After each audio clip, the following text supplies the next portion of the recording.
Selamat datang di channel Detektif Sanji, tempat berkumpulnya para pecinta One Piece yang haus akan teori, fakta tersembunyi, dan pembahasan mendalam seputar dunia ciptaan Eiichiro Oda. Di sini, kami tidak hanya mengikuti alur cerita, tapi juga menganalisis setiap petunjuk, menghubungkan fakta-fakta kecil yang sering terlewat, dan mencoba memecahkan misteri besar seperti siapa Joy Boy sebenarnya, apa tujuan sejati pemerintah dunia, hingga sejarah abad kekosongan yang selama ini ditutupi. Setiap video di channel ini disusun dengan riset yang mendalam, sudut pandang kritis, dan tentunya semangat nakama sejati.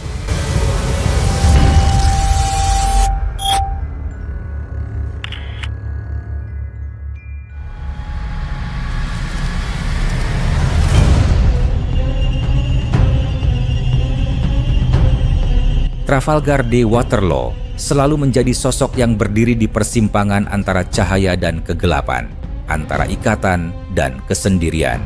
Dari awal kemunculannya di Kepulauan Sabaody, aura yang terpancar darinya bukanlah milik bajak laut yang berisik atau flamboyan, melainkan milik seorang perencana dingin yang memandang dunia dari balik dinding yang tebal.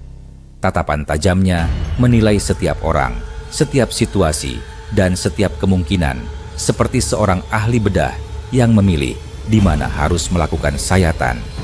Dunia mengenalnya sebagai Surgeon of Death, julukan yang lahir dari gabungan kemampuan medis yang nyaris tak tertandingi dan sikapnya yang kejam di medan tempur.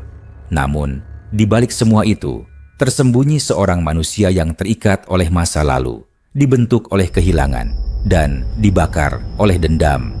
Semua berjalan sesuai kendali hingga satu titik yang mengubah segalanya. Di pulau musim dingin, ketika Blackbeard muncul, membawa kekuatan yang tak hanya mematikan, tetapi juga licik, semua yang telah dibangun Law runtuh seketika. Heart Pirates, kru yang selama ini menjadi tangan dan kakinya di lautan, dihancurkan tanpa ampun. Kapal yang selama ini menjadi rumahnya dirobek oleh serangan. Dan yang tersisa hanyalah seorang pria yang berdiri di tengah reruntuhan mimpinya, menatap laut dengan kesadaran bahwa ia benar-benar sendirian. Namun, kesendirian itu bukan sekadar kekosongan. Terkadang, di momen ketika semua yang dipertahankan musnah, ruang terbuka bagi sesuatu yang baru untuk masuk. Bagi Trafalgar Law, mungkin inilah saat di mana takdir mulai berbisik dengan suara yang sulit diabaikan. Suara yang mengarahkannya kepada kelompok yang selama ini berjalan sejajar, namun tak pernah benar-benar bersatu dengannya, bajak laut topi jerami. Tanda-tanda menuju kemungkinan ini sebenarnya telah muncul sejak lama, bahkan sebelum Law sendiri menyadarinya. Di Sabaody, saat semua supernova berkumpul untuk pertama kalinya, Law memandang Luffy dengan cara yang berbeda dari yang lain. Ada rasa penasaran, sebuah ketertarikan yang tidak pernah ia tunjukkan kepada siapapun dari generasi terburuk itu. Luffy bukan sekadar pesaing. Ada sesuatu dalam diri pemuda itu yang memancarkan kebebasan. Sebuah kebebasan yang mungkin terasa asing bagi Law yang hidup dengan rencana terperinci dan kontrol penuh. Peristiwa Marineford semakin memperkuat benang tak terlihat yang menghubungkan keduanya. Ketika perang besar itu berakhir dengan darah dan kehilangan, Law muncul di saat paling genting untuk menyelamatkan Luffy dan Jinbe dari kematian. Keputusan itu tidak rasional jika dilihat dari sudut pandang strategi bajak laut. Namun, Law mengambil risiko itu, seolah ada dorongan di dalam dirinya yang mengatakan bahwa nyawa Luffy harus tetap terjaga.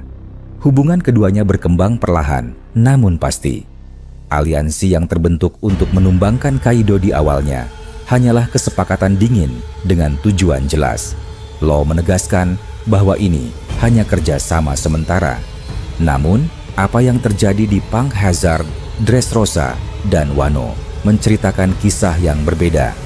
Di Punk Hazard, Law menemukan dirinya bekerja berdampingan dengan kru yang penuh warna dan kekacauan itu, dan entah bagaimana koordinasi mereka berjalan alami. Dressrosa menjadi saksi ketika Law, demi menjatuhkan Doflamingo, menaruh kepercayaan yang mungkin tak akan pernah ia berikan pada pihak lain. Di Wano, saat melawan dua Yonko sekaligus, Law berjuang bukan hanya untuk rencananya sendiri, tetapi juga untuk memastikan topi jerami bertahan. Perlahan, tembok yang dibangun selama bertahun-tahun mulai retak. Kepercayaan yang tak pernah diminta darinya diberikan oleh Luffy dan krunya, dan lebih mengejutkan lagi, kepercayaan itu dibalas. Dalam dunia bajak laut yang penuh pengkhianatan, hal semacam ini jarang terjadi. Namun, meski ikatan itu semakin kuat, Law tetap menjaga jarak, setidaknya hingga tragedi di Winter Island meruntuhkan semua pertahanannya. Kekalahan dari Blackbeard tidak hanya memukul secara fisik, tetapi juga menghantam pusat harga dirinya.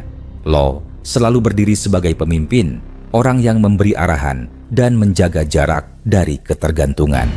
Namun tanpa kru, tanpa kapal, dan tanpa arah, peran itu hilang begitu saja. Di titik inilah muncul pemikiran bahwa mungkin kekuatan terbesar tidak datang dari berdiri sendirian, tetapi dari berjalan bersama. Luffy bukan tipe kapten yang memaksa anggotanya untuk tunduk atau mengikuti perintah buta. Setiap anggota topi jerami memiliki mimpi, tujuan, dan kebebasan sendiri. Itulah yang membuat mereka unik. Mereka bukan sekadar kru, mereka adalah keluarga yang terbentuk bukan karena kewajiban, melainkan karena saling memilih. Bagi Law, bergabung dengan mereka bukan berarti kehilangan kendali atas hidupnya, melainkan menemukan tempat di mana kendali itu tidak lagi menjadi satu-satunya cara untuk bertahan.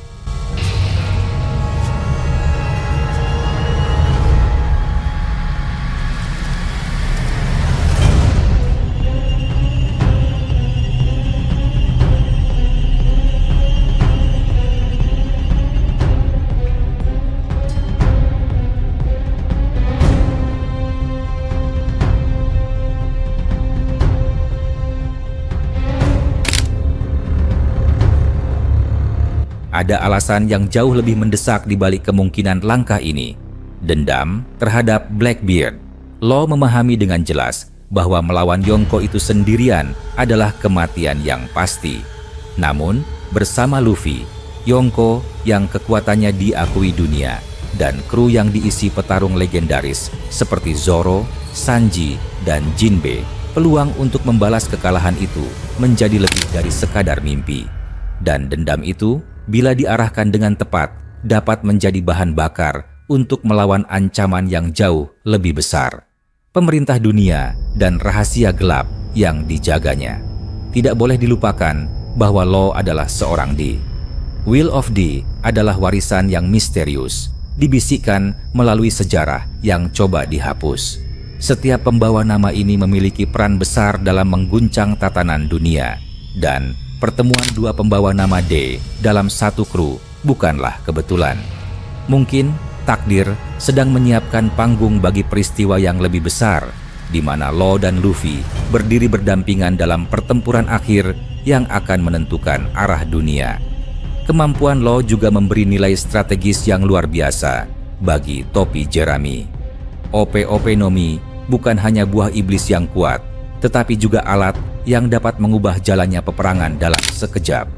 Dengan kemampuan menciptakan room dan memanipulasi posisi serta kondisi lawan, Law dapat menjadi faktor penentu dalam menghadapi pasukan pemerintah dunia, Holy Knights, atau bahkan Imu sendiri. Selain kekuatan tempur, pengetahuan yang dimilikinya tentang sistem Shichibukai, eksperimen gelap, dan perdagangan rahasia memberikan informasi vital yang sulit ditemukan dari sumber lain. Namun, kontribusi terbesar Law mungkin bukan pada medan perang, melainkan pada transformasi pribadinya.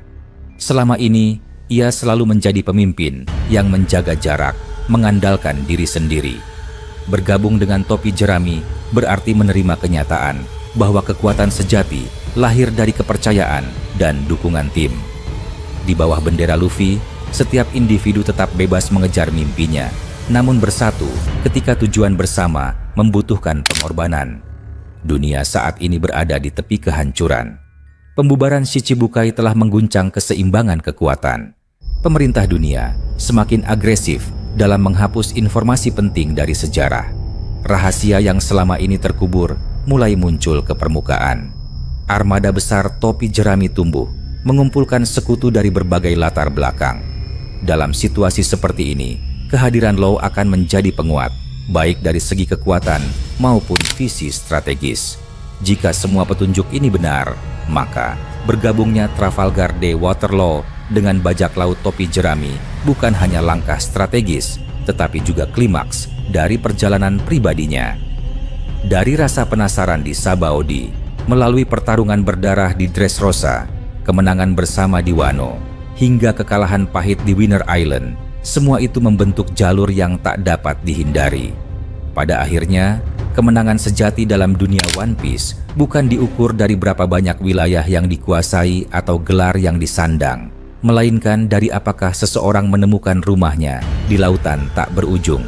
Bagi Trafalgar Law, mungkin rumah itu selalu berada di hadapannya, di bawah bendera topi jerami, bersama orang-orang yang bertarung, bukan hanya untuk diri mereka sendiri, tetapi untuk satu sama lain. Dan ketika saat itu tiba, sejarah akan mencatat bahwa Surgeon of Death bukan hanya seorang dokter perang, tetapi salah satu arsitek dari akhir era lama dan kelahiran dunia yang baru.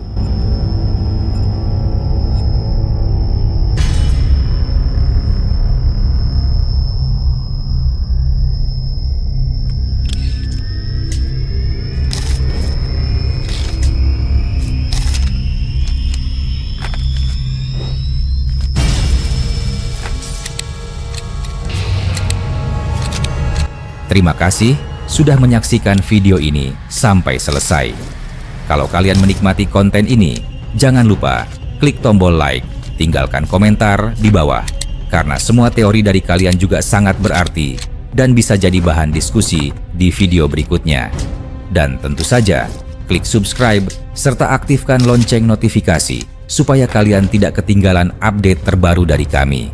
Sampai jumpa di video selanjutnya.